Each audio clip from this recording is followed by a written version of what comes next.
Selamat pagi dan salam sejahtera. Nama saya Cahaya Louisa Aureliari dengan metrik number 69321. Pada hari ini kami akan membentangkan mengenai falsafah dan isu semasa, tugasan 2 yang dilakukan secara berkumpulan. Falsafah adalah ibu kepada segala bidang pengetahuan. Falsafah bermula dengan renungan, dan dari renungan kita akan mengalihkan peralihan kepada cara berfikir yang sistematik. Kita perlu faham, tahu, fikir, membuat penilaian, dan membuat keputusan mana yang baik dan mana yang boleh diterima. Dalam konteks ini, kumpulan kami akan membincangkan mengenai falsafah peradaban dan etika. Etika adalah sains yang digunakan untuk menilai kebaikan dan kejahatan. Kita tidak ingin melakukan kejahatan dan kita ingin melakukan kebaikan jika boleh. Peradaban kita akan mencerminkan siapa diri kita di mata masyarakat, dan melalui peradaban juga kita akan mampu menilai mana yang baik dan mana yang buruk bagi kita. Peradaban kita akan dapat diukur tidak kira melalui percakapan, perbuatan, atau cara kita memperlakukan orang lain.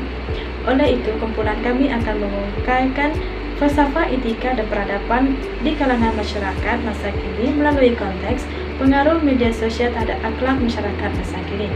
Saya menyerahkan pembentangan seterusnya kepada rakan yang lain. Assalamualaikum dan salam sejahtera. Nama saya Muhammad Adib Fikri bin Johari, nombor matriks 72385. Jika dibincangkan dari sudut falsafah, etika mempunyai pelbagai bentuk yang berbeza berdasarkan aliran pemikiran yang dipegang. Di awal pembelajaran lagi, setiap ahli falsafah akan menyatakan istilah falsafah mengikut kefahaman yang berbeza. Oleh sebab itu, istilah etika difahami Barat tidak sepenuhnya selari dengan ajaran Islam yang meletakkan asas dan nilai akhlak pada agama. Akhlak yang baik datang daripada hati yang baik dan tingkah laku seseorang. Akhlak dapat dicerminkan dengan bagaimana seseorang individu itu membersihkan hati mereka. Namun begitu, ilmuwan Barat berpandangan akhlak tidak bermula dari dalam. Sebaliknya, bergantung kepada karakter luaran seseorang.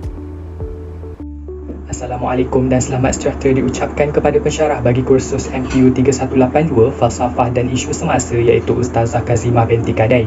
Nama diberi Muhammad Adam Firdaus bin Muhammad Roslan, memegang nombor matrik 75649, merupakan pelajar semester kedua tahun pertama di Universiti Malaysia Sarawak. Pada hari ini, saya dari kumpulan 7 akan membentangkan hasil dapatan kumpulan kami yang bertajuk Pengaruh Media Sosial Terhadap Akhlak Masyarakat pada Masa Kini.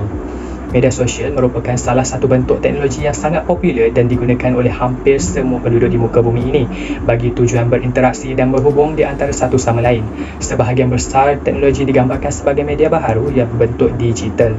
Seringkali memiliki ciri yang dapat dimanipulasi, bersifat jaringan, padat, mampat, interaktif dan tidak memihak. Antara contoh media sosial adalah seperti internet, blog, Facebook, YouTube dan sebagainya.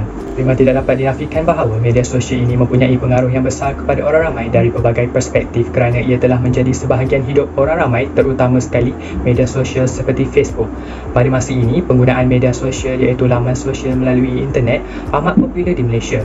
Media sosial seperti Facebook, Instagram dan sebagainya mendapat perhatian masyarakat di negara ini. Penggunaannya yang mudah serta senang diakses oleh masyarakat tanpa mengira usia telah menyenangkan kehidupan rakyat dengan menjimatkan masa dan tenaga mereka. Media sosial ini mengakibatkan terjadinya fenomena besar terhadap arus maklumat tidak hanya di negara-negara maju tetapi juga di dalam negara kita, iaitu mulai dari daerah terpencil sehingga berada di tengah-tengah bandar, baik dari golongan rendah hingga golongan atasan tanpa mengira usia dan kaum. Semua rakyat mendapatkan pelbagai maklumat dengan lebih mudah dan cepat. Meskipun media sosial berfungsi mendapatkan maklumat, ruang pada hari ini dibuka terlalu besar sehingga pengguna lemas dengan lambakan informasi. Rakyat boleh mendapatkan maklumat dengan hanya melayari media sosial seperti berita online dan YouTube. Sebagai contoh, rakyat mendapat pengetahuan perkembangan berita terkini tentang kehilangan MH370 dengan hanya melalui media sosial seperti laman web, utusan Melayu, berita harian dan sebagainya. Ini dapat menjimatkan masa mereka untuk menunggu media cetak seperti surat khabar untuk mendapatkan berita terkini. Mereka boleh mengikuti perkembangan pada bila-bila masa tanpa mengira di mana sahaja. Penggunaan media sosial dengan lambakan informasi boleh menimbulkan kekeliruan hingga memerlukan ilmu dan kebijaksanaan dalam memastikan ilmu yang diperoleh tersebut adalah benar. Sebab itu, kita perlu menyelidiki sesuatu maklumat yang diperoleh sebelum berkongsi dengan orang lain. Hal ini dikatakan demikian kerana penyebaran berita yang tidak sahih boleh menyebabkan salah faham serta fitnah berlaku dalam kalangan masyarakat. Oleh itu, bagi mengelakkan fitnah dan salah faham ini berlaku, setiap maklumat yang diperoleh perlu dibaca, difahami dan diselidiki kesahihannya sebelum disampaikan supaya ianya menjadi ilmu bermanfaat kepada diri sendiri dan orang lain. Penggunaan media sosial amat popular di Malaysia.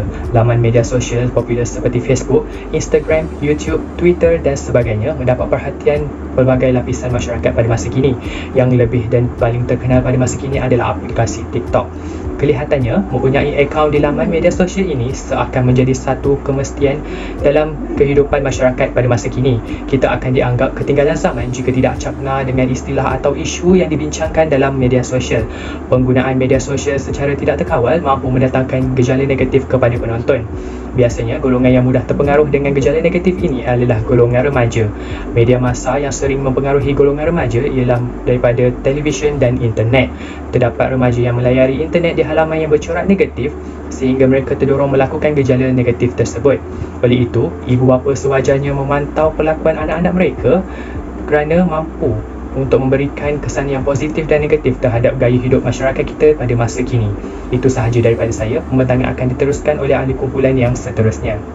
Assalamualaikum dan hai, saya Nurul Haifah Husna binti Abdul Aziz, memegang kad matrik bernombor 76456 akan mengulas isi yang kelima.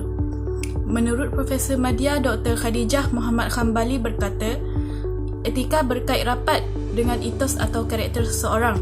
Perkataan akhlak berasal daripada perkataan khulukun iaitu adat kebiasaan yang berkait dengan khalik iaitu pencipta dan makhluk iaitu dicipta.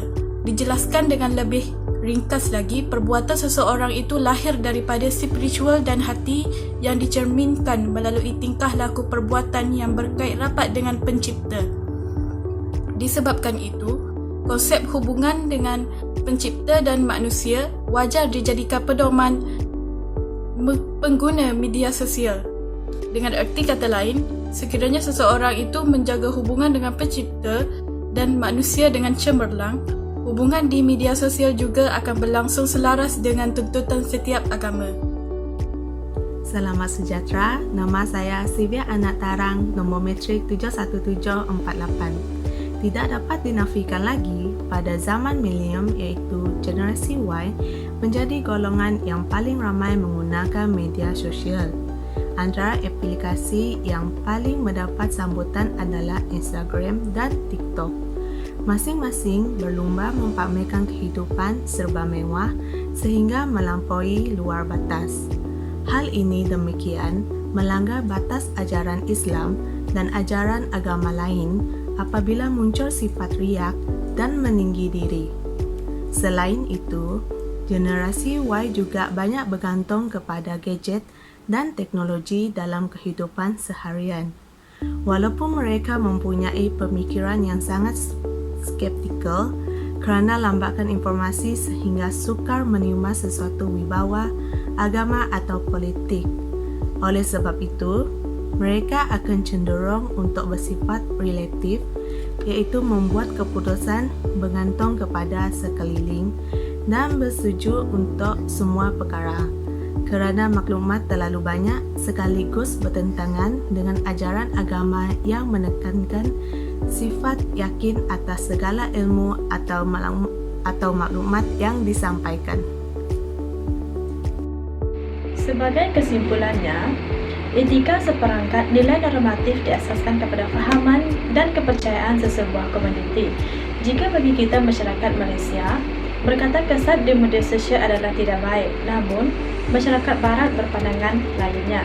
Oleh itu, sebagai masyarakat yang mempunyai etika dan peradaban, kita boleh berfikir jika media sosial boleh kita gunakan untuk menjadi bahan dakwah atau berkongsi maklumat yang dapat memberikan kebaikan kepada orang lain.